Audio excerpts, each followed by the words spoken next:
Birama Ndiaye. Merci de nous recevoir chez vous. C'est l'heure du bulletin d'information que nous démarrons avec l'appui technique de Alassane Wade en lutte. Avec frappe, Lac de Guiers 2 a été déclaré vainqueur par une décision arbitrale à l'issue de la confrontation qui l'opposait à Eumeu Sène. Donc après ce combat, Eumeu Sène a écopé de 4 avertissements pour passivité contre 3 pour Lac de Guiers 2. Et puis à Saint-Louis, les fidèles catholiques sont invités à célébrer tous les dimanches à l'image de la fête de Pâques afin de refléter en eux la paix et la joie de la résurrection du Christ. L'invite est du vicaire général qui a célébré la messe de Pâques hier dimanche à la paroisse Notre-Dame de Lourdes de Sort. Les détails avec Yves Tendeng. C'est dans une grande joie que les fidèles catholiques de la paroisse Notre-Dame de Lourdes de Saint-Louis ont célébré la fête de Pâques, contrairement à l'année dernière où les églises étaient fermées à cause de la pandémie de la Covid-19. Une joie que manifeste non seulement cette paroissienne du nom de Hélène Sarr. Sentiment de joie, car l'année dernière ça a été très difficile de vivre la Pâque dans nos maisons. Mais aujourd'hui, le Seigneur nous a permis de vivre la Pâque avec nos frères et sœurs à l'église. Vraiment, on a senti que le Christ est vraiment ressuscité. Mais également Antoine Djogoïdjine, maître de chœur à la chorale Notre-Dame de Lourdes de Sort. Je dirais plutôt gloire et puissance au Dieu de miséricorde de nous avoir donné cette occasion de fêter la Pâque. Ce que nous n'avons pas eu l'occasion de fêter l'année dernière à cause de la Covid-19. Nous rendons grâce à Dieu de nous avoir prêté vie d'assister à cette fête de Pâques 2021. Une messe qui a été célébrée par l'abbé Armand Badiane, vicaire général du diocèse de Saint-Louis, qui a invité les fidèles catholiques à célébrer les dimanches comme la Pâque. Chaque dimanche dans la liturgie nous rappelle que le Christ est ressuscité. Et c'est pourquoi j'ai invité les chrétiens à chaque dimanche être joyeux. Un chrétien convaincu de sa foi est un chrétien qui est joyeux, qui vient à la messe joyeux, qui repart la messe joyeux et qui transmet cette joie et cette paix du Christ à notre monde, à ses voisins, à ses collaborateurs. Il en a profité aussi pour inviter les Sénégalais à continuer de respecter les mesures barrières. Je l'ai rappelé aux chrétiens, la maladie est encore là et nous ne devons pas baisser les bras. Certes, notre pays n'est pas victime comme les autres pays où on compte des milliers de morts. Nous avons encore la chance et nous pouvons vaincre cette maladie si nous continuons à respecter les mesures barrières. J'ai également invité les chrétiens à se faire vacciner. Aujourd'hui, hormis ces mesures barrières, le vaccin est là. Allons nous faire vacciner pour éradiquer la pandémie dans notre pays et dans le monde. Saint-Louis, Yves Tendeng, Sud FM. Et puis, colère des populations de Tchalé à Taïba Ndiaye, c'est dans le département de Tivaouane. Elles ont organisé une marche de protestation pour réclamer plus de terres à construire. Babacar Sow. Colère des populations de Tchalé, un village de Taïba Ndiaye dans le département de Tivaouane. Tout de rouge vêtus, hommes, femmes et enfants, ont marché à travers les artères du village avant de faire face à la presse. La raison est que ces populations réclament une assiette foncière pour construire des maisons. À les en croire, la majeure partie d'entre elles a déjà payé les frais de bornage, ce qu'elles dénoncent jusqu'à la dernière énergie. Abdoulaye Ndour, porte-parole du mouvement Andoubolo de Tchalé. Depuis 2012, nous courons derrière nos parcelles. Et vous les voyez, les jeunes qui sont là, tous ont déjà payé le reçu, qui justifie qu'ils ont payé le reçu. Donc depuis lors, nous n'avons pas vu notre délibérance des parcelles. Les reçus sont déjà là, comme vous le constatez. Depuis 2012 jusqu'à présent, pas de résolution de problème. Il y a beaucoup de personnes dans les maisons. De ce fait, nous voulons quitter nos maisons pour former notre foyer. Malheureusement, depuis 2012, on ne nous a pas donné satisfaction. Et pourtant, nous constatons que les autorités locales délibèrent des parcelles de grandes surfaces au niveau de la localité. Ils les délibèrent à des particuliers, à des entreprises privées. Et au moment où 150 demandes en train de dormir dans les tiroirs, on est en train de gaspiller nos terres.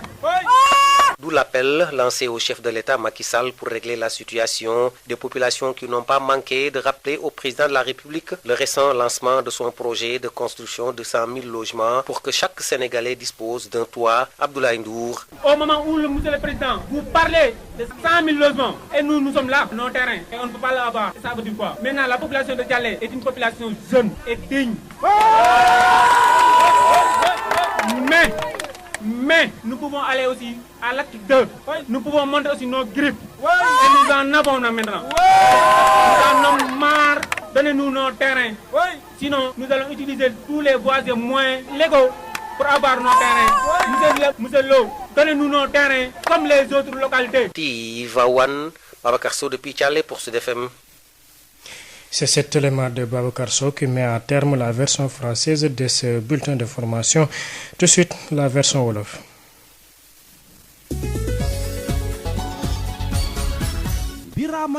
sant leen gërëm bu baax Alassane Wade mi féete ci xarala gi xibaar yi ñu doore ko ci wàllu poul lamb Lac de Guiers lañu daldi jox ndam li digganteem combat bi dox ak Eumeu Sène loole ci décision arbitrale combat ba nag bu mu jeexee ginnaaw lu jegeñ benn waxtu daldi nañ jox ki la di Eumeu Sène ñeenti avertissement Lac de Guiers daldi am li la di ñetti avertissement niki démb la mbokku chrétien yi wala boog catholique yi daal di màggal lu jëm ci wàllu feetu Pâques foofe la ñu daal di sàkku itam fa ñoom ñu daal di koy wéyal dimanche su jot ñu daal di ko màggal nemmeeku la nga xamante ne moom mooy juddu wala boog dekki gi Yeesu Krista loolee ki ko xam ne di vicaire général bi nga xamante ne moo daal di amal meesu Pâques bi ci dibéer gi ñu génn foofe ca paroisse Notre-Dame de Lourdes bu nekk ca Sor Yves Tendeng.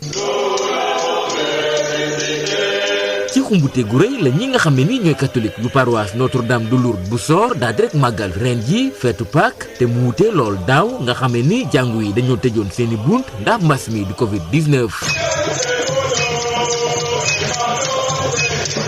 muy mbégte gi ñu nemmeeku ci kii nga xam ne ni mooy Hélène Sarr doon fa paroissienne.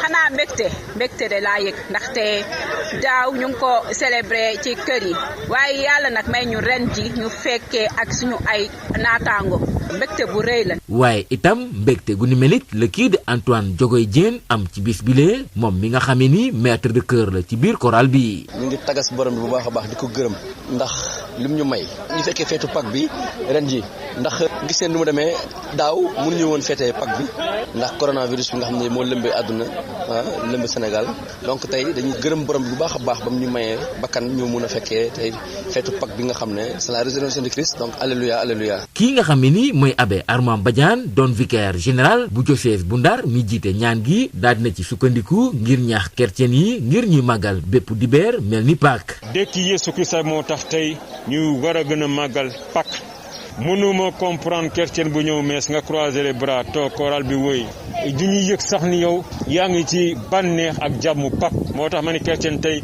yëngu leen wane ni jàmm ak mbégte Pâques bi mu ngi ci yéen. ci noonu itam mu daal di ñaax mboole mu sénégalais yi ngir ñu wëy di respecter lii di mesure barrières yi. mbas mi mu ngi fii ba léegi ndoorte yeneen dëkk yi ñu ngi wàññi ay junni ñun Sénégal wàññeeku ñu loolu sant ci yàlla mais gannaaw sant ci yàlla boobu war nañ jël fagaru masque buñ ko fàtte nañ koy sol raxas loxo bu ñu naree daje nañu toog bàyyi distance au moins benn mètre ci diggante ku nekk rawatina nag bu ñu dajaloo ba nit ñu bëri loolu rek moo ñuy mën a jàppale.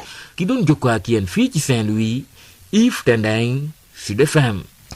Yves xibaar yi ñu deexale ko ci askan wa yeewoo foofee ca Thialé nekk ca Taïba Ndiaye ci département bu Tivaouane ñoom la ñu sàkku bokk na ci suuf sa nga xamante ne dinañ fa mën a tabax seeni kër loole nag ñoo ngi ko daal di fësal ginnaaw buñ fa amee dogaanu ñaxtu Babacar Sow.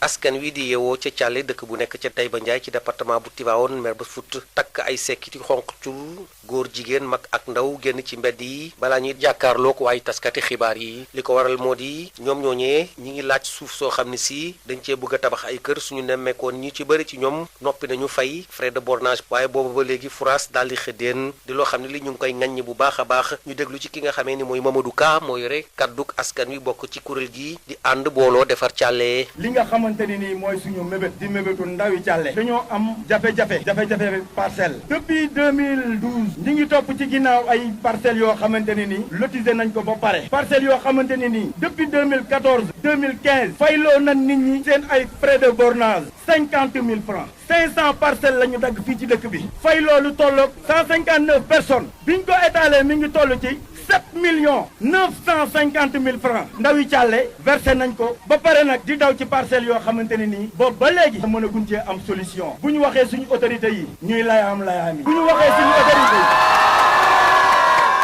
sànni ki yoox jëmale ko ci njiitu réew mi Macky Sall mu saafara lu ni mel suñu nemee ko ni askan woowee ñu ngi fàttali njiitu réew mi yàggul dara ba mu lancé projet boobu ñuy wax téeméeri junni dëkkuwaay te ñu lancé ko ci département bu Tivaouane ngir sénégalais bu nekk am dëkkuwaay Mamadou Ka lañ ciy déglu. monsieur le président de la république yow rek lañ yaakaar ci lii yow yi nga xamante ni yow yaay ndey ji seex te jàpp na ni njaaxaanaay nga war a tëddee ndaw yi càlle nga gëstu leen gis nga keroog bi nga xamante ni mi ngi ñëw fii dañ laa teeru teeru bu rafet waaye nag boobu ba léegi mënaguñoo am dëkkuwaay yu ñu dëkk te gis nañ ni jamono yii nii monsieur le président mi ngi wax ay 100 000 logements yoo xamante ni nii mi ngi koy jagleel ndaw yu Sénégal ñun ñu am suñuy parcelle yoo xamante ni versé nañ frais de bornage te amaguñ dëkkuwaay waaw kon mu mel ni loolu rek mooy appel boobu. Tivaouane Babacar Sow doon ci jokko kenn fii ci Thialé pour Sud FM. Babacar Sow ci moom la ñu yëkkatee jotaayu xibaar yi sant leen gërëm bu baax Alassane Wade mi féete woon ci xarala gi ci kanam tuuti bu juróom benn waxtu jotee ba teg fanweeri simili rédaction bi dina fi ñëwaat yaatal ko ci français ak ci wolof ci tasum xibaar yi ñu leen di ñaanal panaanu jàmm.